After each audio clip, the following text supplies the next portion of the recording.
We were speaking with Zudhi Jasser, and you gave a great speech here today, and you talked about the need to separate the mosque and state. Yes. And later on in one of the questions that you had here with the media, you were saying that the United States has to have a theopolitical message to send to nations that are undergoing the Arab Spring and the changes that they're going through. The United States does political messages pretty good. Do you think that the United States has the ability to do a theopolitical message? That's a great question, and they asked me that at the hearings in March. And I don't want my government getting into theology, but I want my government getting into the concepts of liberty and freedom within religious communities. Just like our First Amendment talks about, it prevents the establishment of religion from government, but it also encouraged a debate within the Christian community about the need for diversity, the need for, there's a reason the word Christian is not in our Constitution. That was a debate that Mason had against, versus Madison, and Madison and Jefferson won that debate. They were discussing religion all the time.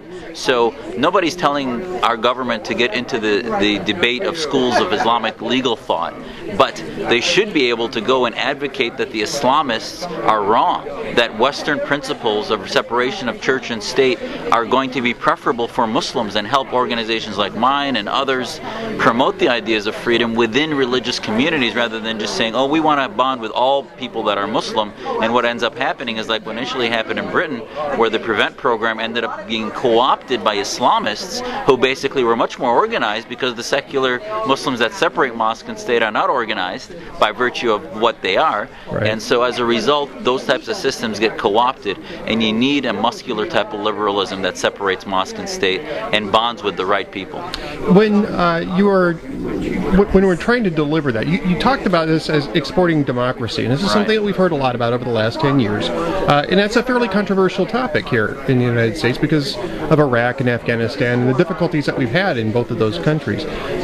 What approach in exporting democracy would you suggest for places like Egypt, Syria, if Assad crumbles, which of course we all hope, Libya?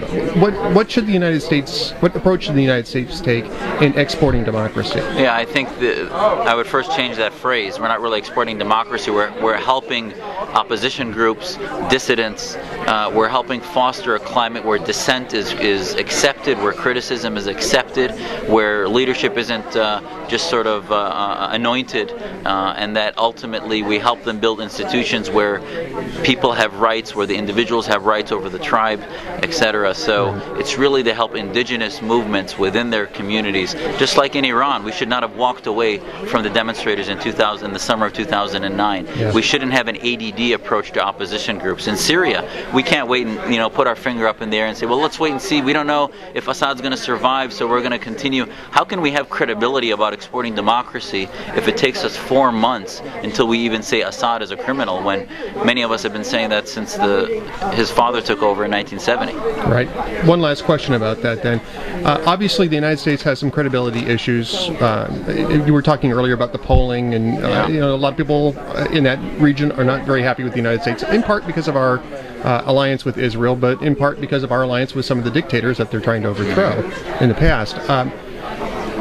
Does it hurt the credibility of those dissidents and people who are trying to organize for secular democracy to have the United States come in at this point and make a big public show of support for them? Or do we need to take maybe a little bit more, I don't want to say passive, but maybe a little bit more careful role?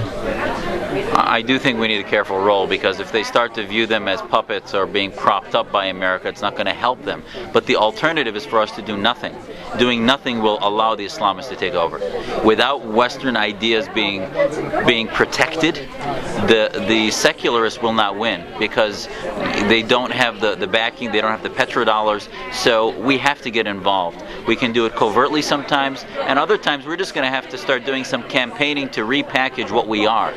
We really did it poorly during the Iraq conflict. It was advertised that we go in 3 years and come out and they become Jeffersonian Democrats, and that's just absurd. It should have been packaged that we're going to get rid of the thug, but ultimately it's going to take a few generations for that to change, and we just need to reapproach the campaign and how we do that. But I think isolationism will ultimately doom us to failure in the future. Mr. Jasser, thank you very much. Appreciate it.